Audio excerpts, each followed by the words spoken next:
the indigenous humans and aliens that were colonists that used the Earth as an outpost coexisted out in open, and there was no secrecy or hidden agenda or anything at that time.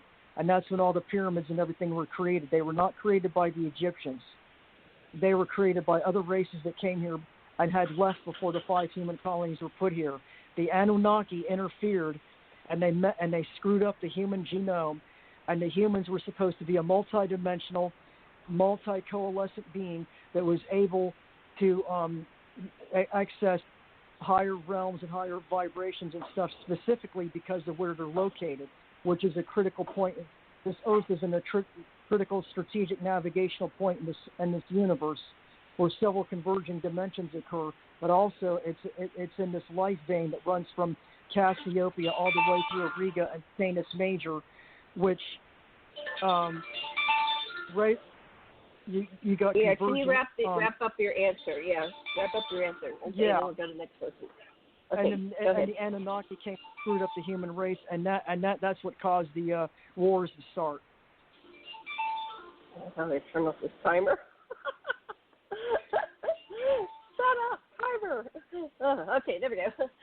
Thank you very much, Susan. That was funny. I couldn't get it to turn off. Okay, next respondent is Theresa.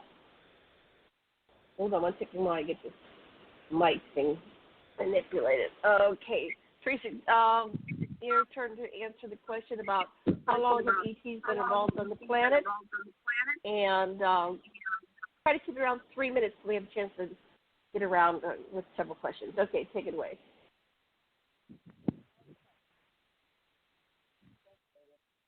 Are you there, Theresa? Yeah, can you hear me? Okay, go ahead. Can hear you. Go ahead. Okay, yes. regarding the story that we're promulgating tonight, You're breaking up. You're breaking up. I'm trying not Can't hear you. I'm not doing anything. I'm not moving. Okay. Go ahead, try again.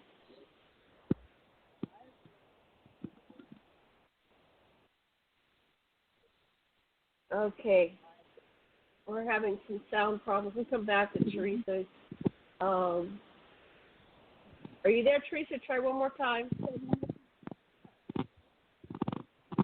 Okay, we'll come back to Theresa. Okay, we'll give Bruce an opportunity to answer that. Okay, thank you. Bruce, you're live. Yes, in response to Robert wanting to know or wanting to say how long he thinks the ETs have been involved with humans, he also asked how long, Richard, how long the ETs have been on Earth, and those are two different questions with two very different answers.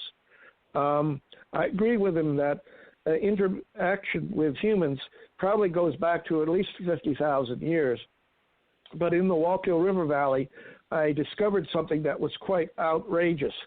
In my geology work, I discovered that the original Cydonia complex on Mars was constructed in the Wallkill River Valley during the last interglacial, Eemian interglacial, over 118,000 years ago.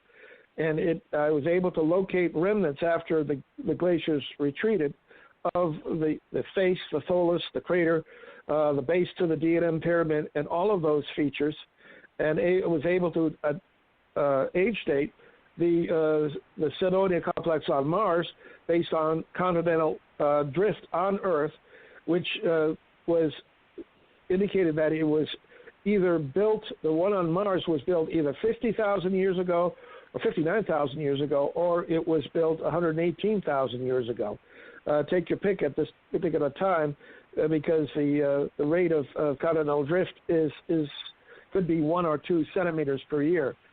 And the second part of the question, how long has ET been on Earth?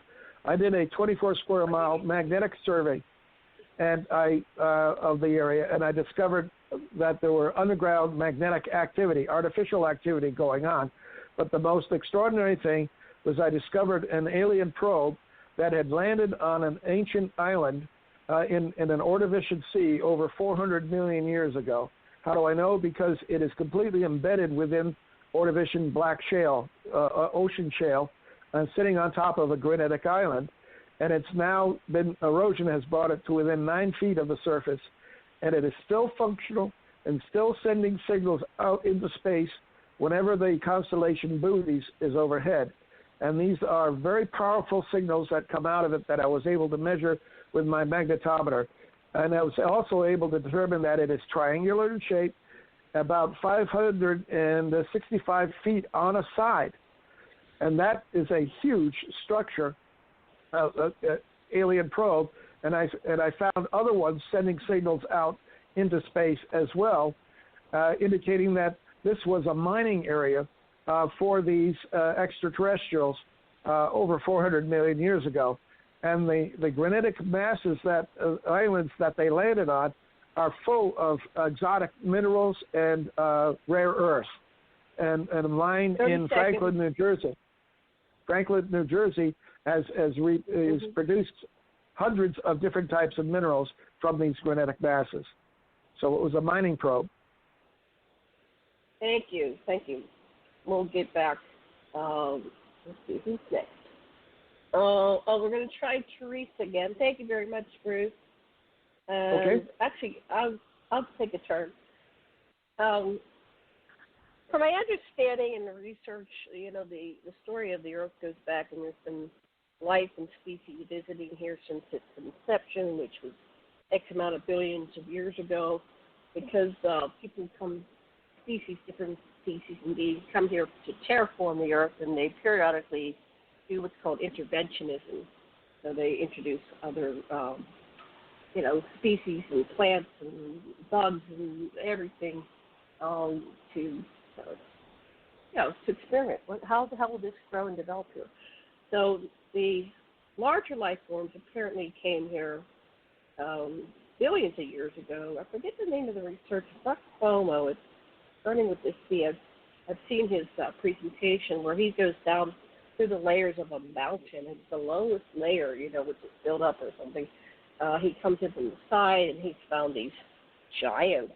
They're like 30, 40 feet tall, and occasionally you see these pictures of them getting washed up to shore or digs of them, and then of course people say it's all fake news. So we have the stories of these things, and I'm going to have Roger Spur of Mud Fossil University on the 20th on the show. He's going to talk about how everything is alive, and he's been doing the analysis, and there's these stories of these mountains that are actually a giant laid down and became fossilized, turned into rock, and some of them died, some of them turned into statues, like Medusa. We have stories of Medusa. So he's going to talk about that. But what I'm aware of is the Anunnaki. That's my area of expertise, and my doctor, my beautiful doctor husband, Dr. Lesson, has with myself. We've written 5 books instead of 6. One in the making. It's about religion and the Anunnaki. But they came here 450,000 years ago, and they were searching for gold to use back on their home planet. The main purpose of it was to coat the atmosphere because it was disintegrating and had holes in it, and the radiation was getting in and rendering everybody sterile and destroying the planet. And of course they synthesized it into a lot of atomic gold, and they used it for longevity. And then I think it was about 300,000 years ago, I don't have the book here, they created the first generation of Homo sapiens. They used the Homo erectus. They combined DNA, and they created this hybrid species. And then they did, fine-tuning where they interbred with the existing Homo sapiens and made Homo sapiens sapiens. So that's my, of course, that brings us to the modern era, and the extraterrestrials, the ETs are here in mass and different species, but the Anunnaki never left. They just are still ruling through their priests and kings and the demigods, which are the hybrid humans with a lot of royal DNA, and they're very selective in their kind of the ultimate races. And then we are all the children, so apparently we all have Anunnaki DNA. But back with the lighter wars and the treaty that was made, they agreed to combine all the DNA. So we have a reptilian stem, so we're part reptilian as well.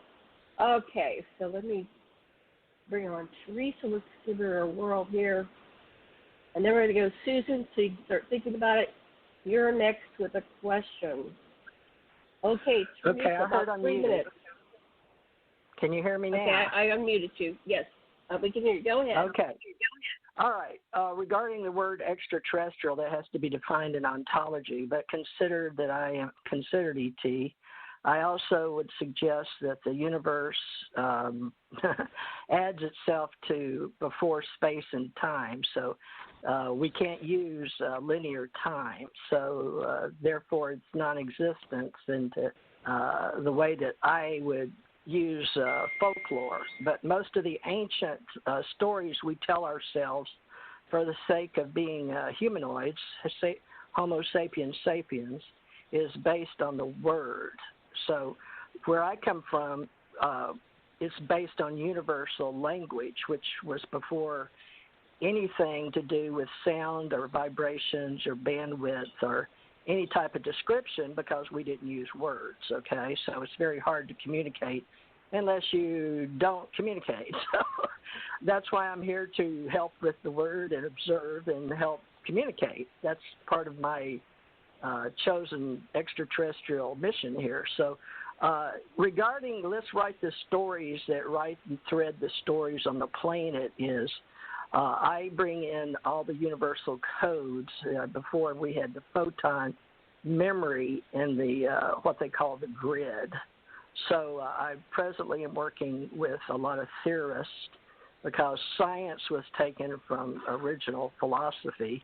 And right now they go back to Aristotle on the planet and create forward. However, as far as archaeologists, anthropologists, people that talk languages of the earth being extraterrestrial, I'm working with all those that understand that before humans existed, we had all biologicals. So to me, Earth is an extraterrestrial, and Earth is made up of former biologicals.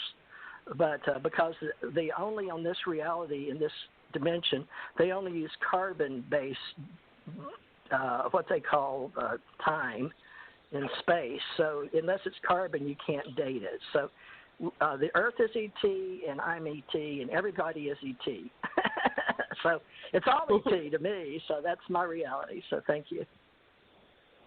Thank you. Okay, Susan, wait a second. What question? Hold on. There we go. What question do you have for everybody? And you're going to start by answering it yourself. You're going to ask it and answer it yourself. Are you there, Susan? I'm here. I'm trying to think. Okay.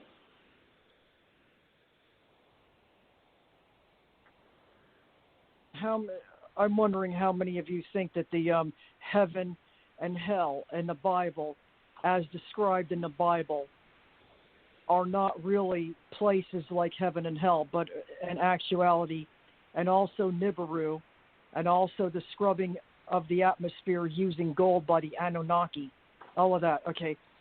How many of you think that, oh, well, they're just mining, the Anunnaki were just mining gold to restore their atmosphere?